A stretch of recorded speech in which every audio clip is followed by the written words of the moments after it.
वापस वेलकम है आप सभी का। आज हम लोग ईडीएम के डे 11 को कवर करेंगे। आज हमारा 11वां दिन रहेगा ईडीएम का और इसमें देखेंगे आज के दिन में हमारे पास कौन कौन से ईडीएम आते हैं।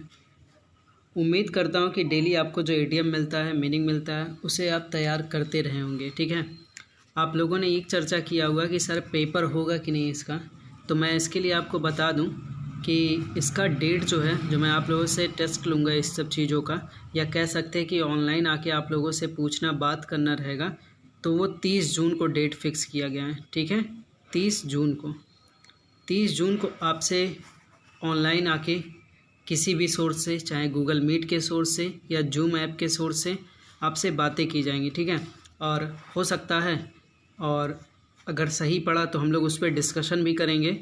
कोशिश पूरी रहेगी, घंटे 2 घंटे की क्लास रहेगी उसमें, जिससे हम काफ़ी कुछ मीनिंग चर्चा कर सकें, काफ़ी रूल्स के बारे में आपसे बातें हो सकें। तो उन सब चीज़ों को लेके हम लोग काम करेंगे। ठीक है, तो तैयारी में अच्छे से आप सब चीज़ों को कंप्लीट करें, ताकि जब इस दिन हम लोग चर्चा करें तो हमें ये लगे कि हाँ, हमने पढ़ाई की अच्छे से। ठीक है, तब तक एक चैप्टर और भी कंप्लीट हो जाएगा।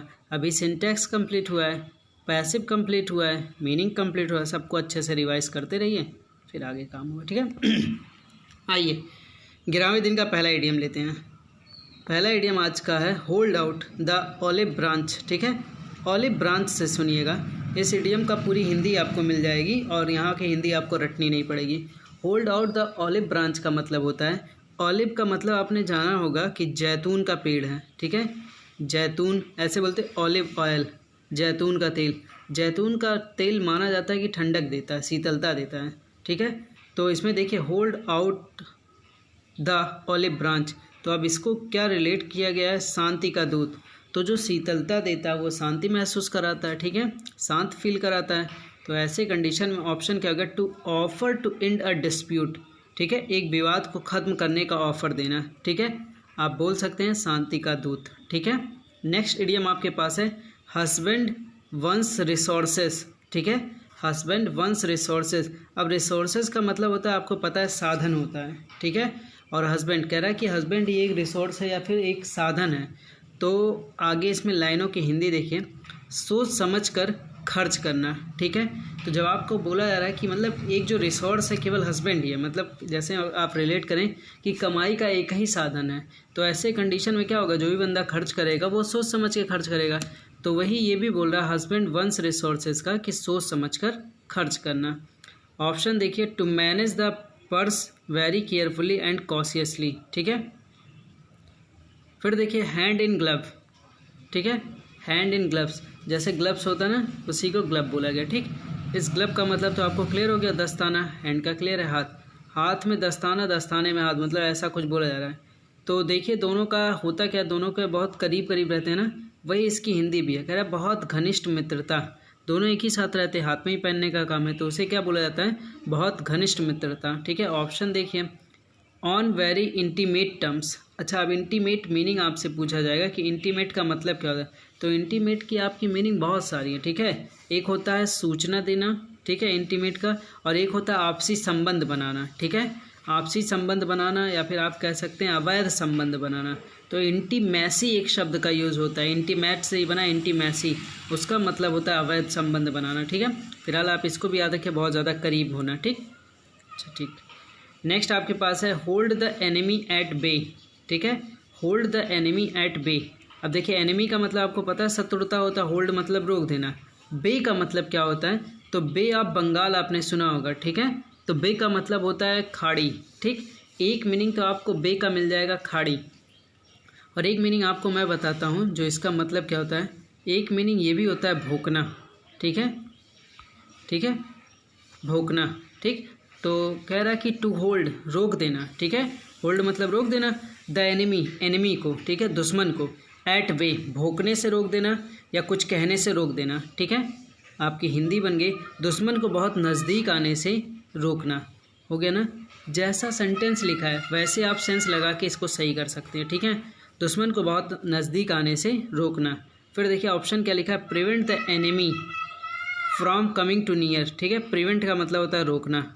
ठीक है, आइए अब आते हैं, देखिए have someone in the lurch. ठीक है, have someone in the lurch ऐसे आता है लीव इन द लर्च। ठीक है, तो लर्ज का मतलब समझिए, लर्ज का मतलब आपको मिलेगा झुकना होता है पहले चीज़, इसका मतलब होता है झुकना या लुढ़कना। लेकिन एक मीनिंग आप याद रखिए और इसका परेशानी, ठीक है, इसकी एक मीनिंग आप तैयार रखेंगे, परेशानी भी होता है, ठीक है। लर्ज का मतलब परेशानी भी होता है, लुढ़कना होता है, या कह सकते हैं कि झुकना होता है, ठीक है। अब ऑप्शन देखिए, कह रहा है कि किसी को परेशानी में छोड़ देना, तो है कह रहा है have someone in the large. इसी इडियम में जहाँ हैव लिखा है यहीं पे लीव लिख के आता है, ठीक है, leave someone in the large. तो ऑप्शन आपका मीनिंग पूरा क्लियर हो जाता है, ठीक है। लर्ज का मतलब होता है परेशानी में परेशानी होना, ठीक है। तो लीव मतलब छोड़ देना, तो मुसीबत के समय में छोड़ देना, किसी को परेशानी में छोड़ देना। तो टू हैव लिखा है तब भी आप यही सेंस रखेंगे, लीव लिखा है तब भी यही सेंस, ठीक है। ऑप्शन क्या है, to desert someone in his difficulties, ठीक है, किसी को परेशानी में क्या कर दिया है, छोड़ दिया जाए। तो डिज़र्ट का मतलब क्या होता है, इसको समझिए। डिज़र्ट का आपको दो मतलब, एक मीनिंग आपको पता होना चाहिए कि त्यागना होता है, ठीक है, एक मीनिंग आपको पता होना चाहिए त्यागना होता है, और इसी का मतलब आपको मिलता है बंजर भूमि, ठीक है, बंजर ज़मीन को भी बोलते हैं डिज़र्ट प्लेस, ठीक है। तो याद रखें डिज़र्ट का मतलब त्यागना, बंजर भूमि। आइए फिर देखिए हैंग आउट टू ड्राई। अब हैंग आउट टू ड्राई का देखिए, ड्राई मतलब सूखने के लिए किसी को छोड़ देना, ठीक है। ऑप्शन देखिए, कठिन परिस्थितियों में किसी का साथ छोड़ देना, ठीक है। हैंग आउट का मतलब भी होता है छोड़ देना, ठीक है। तो उसमें कह रहा है कि कठिन परिस्थितियों में किसी का साथ छोड़ देना। तो इडियम आप तैयार रखेंगे, हैंग आउट टू ड्राई, कठिन परिस्थिति में किसी का साथ छोड़ देना। ऑप्शन आपको फिर मिल गया टू डिज़र्ट। डिज़र्ट का मतलब आपको मीनिंग क्लियर हो गया, छोड़ देना, ठीक है, त्याग देना। समवन इन अ ट्रबलिंग, ठीक है, ट्रबलिंग सिचुएशन, परेशानी के दौर में छोड़ देना किसी को। और आगे चलते हैं, फिर देखिए होल्ड द स्केल्स इवन, ठीक है, hold the scales even. Scale का मतलब आपको पता है पैमाना होता है, ठीक है, पैमाना, ठीक है। कह रहा है कि एक पैमाना होल्ड करें, ठीक है, निष्पक्ष रहें, होता नहीं, hold the scales even. Even scale को क्या किया है, पैमाने को एक पैमाने पर रखा जाए, सही तरीके से रखा है, मतलब निष्पक्ष रहना, किसी का पक्ष ना लेना, बी इम्पार्शियल, किसी का पक्ष ना लेना, ठीक है। फिर देख, अच्छा इसका बहुत आसान सा, आप उसकी शब्दों के अकॉर्डिंग आप उसकी हिंदी तक पहुंच सकते हैं। समझ बस इतनी रहे, जैसे मैं आपको याद करा रहा हूँ आप भी कुछ ऐसे ही याद करने की कोशिश करें, तो अपने आप याद आ जाएगा, एक दो बार लिख लेंगे याद हो जाए, तरीका भी याद हो जाए, ठीक है। फिर देखिए 8 नंबर पे, एन हेयर ब्रेथ एस्केप, ठीक है। हेयर ब्रेथ का मतलब होता है, ये तो हेयर का मतलब बाल हो गया, ब्रेथ का मतलब होता है सांस, एस्केप मतलब बचना। तो अगर हिंदी ले लें तो बाल और सांस से बचना, ऐसा कुछ है, तो अब देखिए बाल बचना मीनिंग हो गया, ठीक है। एस्केप का मतलब होता है बचना, ठीक है, एस्केप का मतलब होता है बचना। तो बाल का पहले ही जिक्र हुआ था, तो वैसे बाल बचना मतलब कोई भी नुकसान ना होना। अब 108 में देखिए, अ नैरो एस्केप, बहुत इंपॉर्टेंट, यही ऑप्शन में देता है, और कभी कभी ऐसे इडियम पूछता है नैरो एस्केप का मतलब क्या होता है, तो बाल बचना होता है, ठीक है। आइए नेक्स्ट इडियम पे चलते हैं, to hang by a thread, ठीक है। इस इडियम को आप देखिए और ध्यान से, मैं एक बात और इसको समझाऊंगा आपको। इस इडियम से लिखा हुआ है हैंग बाय अ थ्रेड, ठीक है, ये जो थ्रेड लगा है धागा है, हैंग मतलब लटकना, बाय अ थ्रेड। पेपर में कई बार इस बाई की जगह विथ लगा के दिया है, ठीक है, कई बार पेपर में लिखा हुआ है हैंग विथ अ थ्रेड, एक धागे से लटकना। तो याद रखिए बाई की जगह विथ नहीं लग सकता, जैसा इडियम रहता है वैसे ही सब कुछ चलता है, ठीक है। तो to hang by a thread का मतलब आपको पता है कि हैंग करना, लटकना, बाय अ थ्रेड एक धागे के द्वारा। तो वो स्थिति कैसी होगी, बहुत ही कठिन और नाजुक होगी, नाजुक हालत, कठिन स्थिति, ठीक है। अब धागे से लटकने का मतलब क्या है, बहुत ही नाजुक स्थिति या कठिन स्थिति, ठीक है। ऑप्शन देखिए, to be risky or unstable situation, जो स्थिर ना हो, ठीक।